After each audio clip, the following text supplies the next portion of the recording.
This does not work in low elo because maybe people this are rule dumb. is And when I useful, but tried it to fake doesn't work rotate in with my bronze team, silver. the enemies Teammates didn't just even don't consider listen that and we rush in rotated. when they And die do you really and think complain for iron and me bronze just being in the SkillCapped corner this waiting doesn't for work in them. silver How to lobbies, escape as low people elo is don't all think about aim. properly. You need All right, we get it. You don't think that these tips work in low elo. Whether it's an eccentric reason like low elo players don't have nice microphones, or it's something as basic as low elo players are unpredictable, some players just really like to convince themselves it's impossible to rank up. That's why this month I'm going to be doing the impossible. I'm going to be ranking up a brand new account from silver all the way to diamond. But King, smurfing is the worst thing a person could ever do. Yeah, we know smurfing sucks, but you forced my hand, guys. Everyone is constantly saying we don't understand lower ranks, so it's time for us to learn. But to keep it fair, I'll only be allowed to play Astra, one of the most demanding agents of the game when it comes to communication. And what's that? Oh yeah, I will also have comms muted for this entire climb, meaning I can't talk to my teammates and they can't talk to me. You guys always complain that your teammates don't listen, so why should mine? Surely with these restrictions set, if I am able to hit diamond utilizing the same tips that we give you guys can accept that maybe it is possible for you to do it too. And just to make sure there's no speculation, I will also record every single game that I play and upload them to our brand new course on the website, where I will walk you through my thought process in each and every game and show you how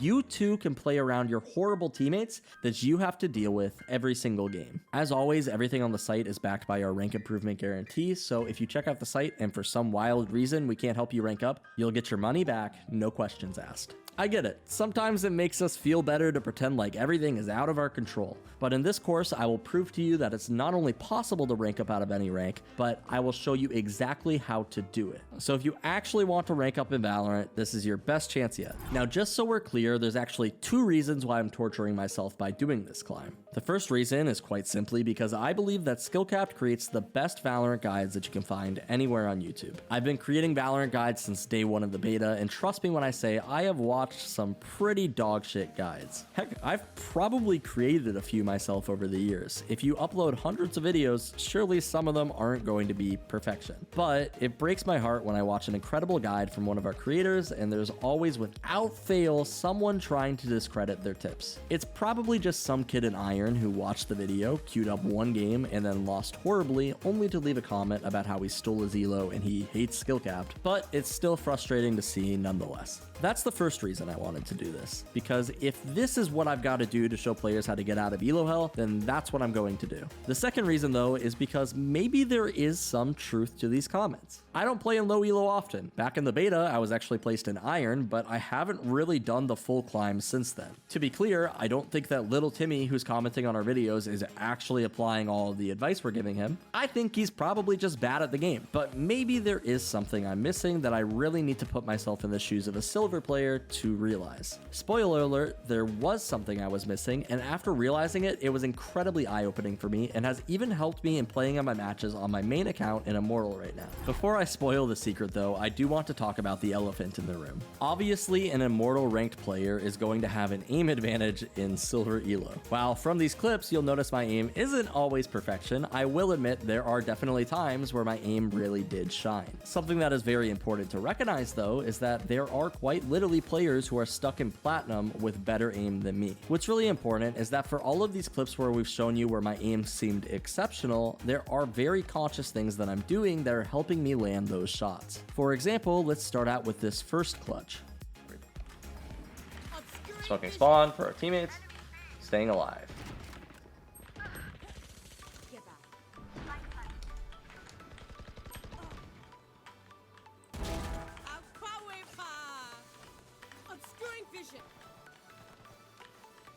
I want to help our Sage. Last player standing.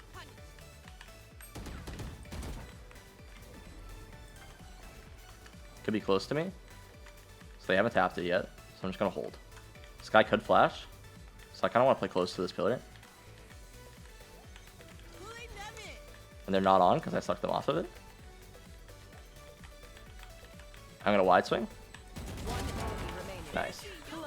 In this round, as you saw, I got 4 kills. The first kill was on a player who took the teleporter and didn't expect me to be mid. In this round, our team was taking site, and I had already placed down smokes for them, and I was just holding flank because we didn't have any tripwires. In most of my games, you'll find that I just played more of a babysitter role for my team. I covered everything that they weren't covering and let them run around like they were children in preschool. The thing that I really like about this position is that it's not really risking much. My teammates are welcome to take whatever fights that they want, but as we mentioned earlier, my biggest strength isn't my aim. My biggest strength is my game sense. That's why if you watch my games, you'll notice that I rarely take a fair fight. Notice how when this Viper takes the teleporter, I quickly duck into cover to make sure that if she swings out of the teleporter attempting to clear mid, she won't see me right away. Unfortunately, my fade was in her line of sight, so some people might think that I baited her, but in reality, there was not really anything I could have done to prevent this kill. What should have happened is the fade can duck into cover when she uses the teleporter, and then we can both swing when I would actually have an angle on the Viper. But she's silver, so of course she's not going to do that. Luckily, due to my positioning and timing of my peak, Viper is looking towards market when I swing her and not looking towards me. But now we're in a 2v3 and my Sage is alone on site. This isn't a great position for either of us, and just judging by the numbers, I'm pretty sure my Sage is about to die. That's why you'll see I quickly rotate back around, popping my elbow smoke along the way, and then as soon as I get long, I started looking for a duel to help our Sage out. Because all of the attention is on our Sage, I'm able to pick up a trade kill onto the Killjoy to make this round into a 1v2. Now, we're still down in numbers though, and as we've discussed in our past videos, you'll notice I once again will be looking for another duel. I want to be careful not to overcommit though, because if I swing too wide, I might expose myself to both enemies at once, which would be bad.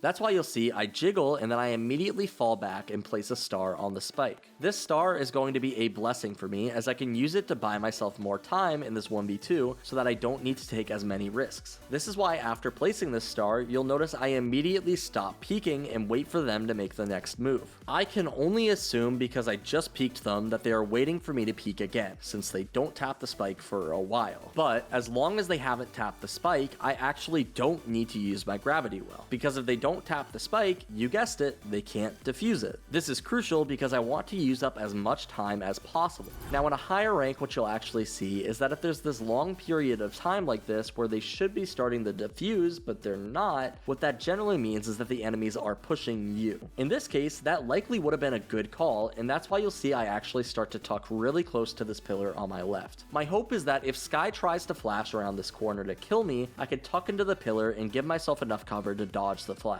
Luckily for myself, that doesn't happen, and instead they start to panic and make the incorrect decision to try to hold me. The reason I say this is probably the incorrect decision is because they had a ton of time on the clock to deal with me. They could have just pushed me together and traded out the kill and then dealt with that thorn in their side before going for the defuse, but when they have one player holding for me and the other player sticks to the defuse, what happens is it effectively makes this fight a 1v1 when I swing them. Only the Skye has her gun out ready for the swing, and on top of that, it took them so long to defuse, she even thought I had wrapped all the way around Hookah. Just to drive it home, I want you to notice how I even waited a few seconds after the tap to swing, and I targeted the chamber before even attempting to kill the Skye. The reason for this is because I wanted to eat up as much time on the clock as possible. Every fight that I took and every movement that I made was intentional, and that's why although I got a 4K in this round, none of them even really fought back. What I realized as I was playing in these lobbies was that although aim matters, what really was the make or break in these games was my ability to take as few risks as possible early on in the round, so that I can make sure that I was able to put myself in positions where I can outsmart enemies later in the round.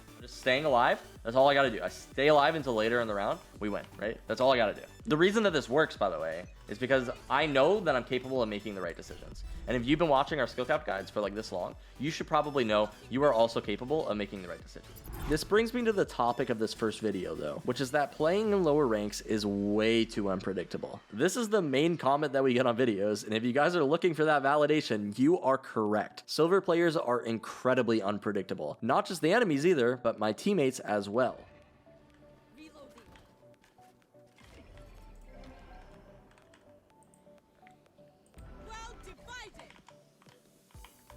Oh, we're coming back A? This game's so confusing. This is why I'm not risking anything. It's because like these guys, they don't make sense what they do, right? Suddenly we're back on A, and it's like, well, we just threw a fake on A. Like, why would we come back A? Especially since I had comms muted, I had no idea what anyone's next move was going to be. That's why when you watch these games, you'll notice I'm playing kind of like a paranoid freak. I'm checking flanks constantly, and I'm only pushing up when my teammates are pushing up. If my teammates are creating pressure somewhere else, I might capitalize on it, but there's no way I'm entering onto site alone, because every game that I've played so far, they've shown me that they are not capable of closing out rounds. When you die in Valorant, and specifically when I die in this series, the worst part about it is that I lose the ability to have an impact on the round. At least you guys can communicate with your teammates, but for this series, I have comms muted. I can't. That's why you won't see me playing aggressively or taking aim duels early on in the round. I always try to break things like this down into statistics, so try to think about it this way. In the background, you'll see a round where I'm sitting outside of showers, listening to Reyna run back and forth looking for a duel. She wants me to swing her, and this aim duel could honestly go either way. I'd say it's probably about a 50% chance that I win this duel. That's not great, but it's still important for me to ask myself if those are the best odds of us winning the round. Because maybe depending on the circumstances, 50% is really good odds for us. If you're playing a round from behind and you can turn an unwinnable round into even a 20% duel, that's still pretty damn good. But at the very start of the round, when I have yet to do literally anything, I'd really love if my first duel was more than a 50% chance. If I had some form of utility to fight this Reyna, we might be able to turn it more in my favor, but as Astra, there wasn't really a lot that I could do. This isn't even factoring in the idea that not only as controller am I all of the smokes for our team, so I'm risking way more than Reyna taking this duel solo, but also since I am smurfing in this game, I am a far more valuable target to kill than this Reyna. Playing in these lobbies has actually been really eye-opening for me because I realized just how valuable staying alive really is in these ranks. We all know low elo players are unpredictable, but they're only unpredictable because they're bad. They make mistake after mistake, and as long as you're alive, you can punish these mistakes. That's why in low elo, I didn't really need to take any risks. The more you climb, eventually you'll encounter specific scenarios where you'll need to risk it for the biscuit. But in low elo, literally all you need to do is give people time to mess up. The longer I stay alive in the round, the more opportunities they have to make a mistake. Eventually, if you give them enough time, you'll find something to punish them for, and it will allow you to win more rounds. Finally, the craziest thing I've realized from these games though is just how much clutch potential there actually is in these rounds. As I mentioned earlier, these players make a lot of mistakes, and every second that the round is still going and you are still alive, there's still a chance to win the round. Take a look at this round, for example, from one of my Fracture games in a low platinum level lobby. Got blocking vision. Out of the charges. Out of the charges. Killer. Out of the charges. Last player standing. Spike down B. I killed them. 30 seconds left. Well divided.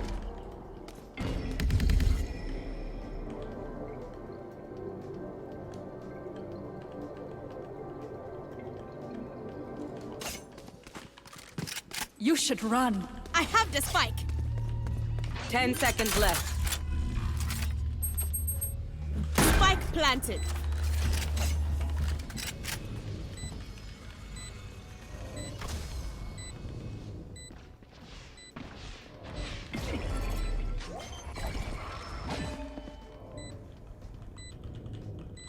Pulling them in.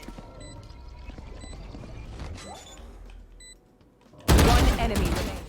This clip starts as a 2v4 where I'm pushing the enemy spawn through my smoke after some stuff went down on A site. I can't tell our Sage to come help me. I'm kind of just hoping that she gets the picture, but in the meantime, if I just wait for Sage to rotate over, we almost surely are going to get overwhelmed and lose. After swinging the smoke and killing the brimstone, I quickly move back to site. Pushing further would likely result in my death because I could potentially get peeked from 2 angles, so I back up out of canteen with the intention of repositioning towards generator. Unfortunately, because I only had 1 smoke, our Sage ends up dying to the enemy neon. This round looks horrible. I'm running out of time, and to top it all off, they have Killjoy ult. But as long as your enemies have time on the clock, they will make mistakes. Sure enough, here comes the Fade, full sprint, ready to boost her KDA. Unfortunately for her, I'm not horrible, and I just quickly pre-aim where she's coming from. To lower ranked players, this may look like a really good shot, but in reality, this Fade was full sprinting at me. All I had to do was place my crosshair towards Arcade and wait. After this kill, I know that I'm in a 1v2 and decide, hey, let's go for it. So I drop down my ultimate as as quickly as I can, and even though I'm low on time, I even wait a few more seconds for somebody to try to swing my wall. As I mentioned, much of my strategy revolved around just waiting for my opponents to make mistakes, but unfortunately this time, they don't. I see the Killjoy ultimate going off, and I kind of just assume the round is over. But the important part is, just because I assume the round is over, doesn't mean that I quit. Instead, I quickly asked myself, what would I need to do to win this round? Well, I know that for me to win this round, I have to plant the spike to buy myself more time. So before even thinking about my next step, I commit to the spike plant. At this point, if they swing me, I lose. There's not much more to it. Sometimes you're just going to have to take a risk. The great part about planting the spike here though, is that it gave me time to think about my next step. I actually didn't know when I started the plant if I even could escape the Killjoy ultimate, but I did know that for me to win this round, the spike had to go down, and while I was planning the spike, I started thinking about my next step. I noticed there was a small cubby for me to hide, and by taking advantage of this, I was able to fall off site and turn an unwinnable round into a potentially winnable one. From here, I play the round a bit too patiently. I placed a star on the spike and got ready to use my gravity well, but to be honest, I cut it really close. I was able to bring this round home with some decent shots, but the big reason I wanted to show this round is because I think the big difference between a silver player and an immortal level player is that rather than complaining about my teammates dying on A, I instead asked myself, what do I need to do to win this round? So often I see players throw their life away when it's a 1v3 or a 1v2, but if you approach the round step by step and you really try to do everything in your power to win, you can make some really awesome things happen. You might think that you need to do this every single round. You don't. Of course you're going to have to clutch up sometimes, but there were even games that I played in silver lobbies where I hardly fragged at all. But just being able to clutch up one round a game, not 1v5, but 1v2, can make a massive difference in your matches. For the people who maybe don't believe it's possible to climb out of low elo though, that's why we're doing this series. Because so far, it seems pretty possible. Nobody is holding back any secrets from you. It's all about how you apply what you learned in your matches, these videos, and how you adapt over the course of the game. Especially if you're a player who feels like they have exceptional aim, that should be super exciting. That means that you're already halfway there. Just by changing up your playstyle a little bit, you could see some massive results. Now, if all that requires is a little bit of brushing up on your mechanics at SkillCapped, if you ask me, that's a steal. I haven't gotten this account to Diamond yet, but if you want to follow along on my journey, be sure to check out SkillCapped, where I will be uploading every single game that I play for you guys to observe and learn with me. I feel that this series is really important because you guys are right. Playing in low elo demands a whole different skill set than playing at high elo. You need to play the game completely differently. By just trying to mimic the best players in the game, you'll likely end up learning a playstyle that just doesn't suit your elo. But if you want to rank up quickly on any agent, then we've got you covered. All you've got to do is check out SkillCapped, and we'll see you there.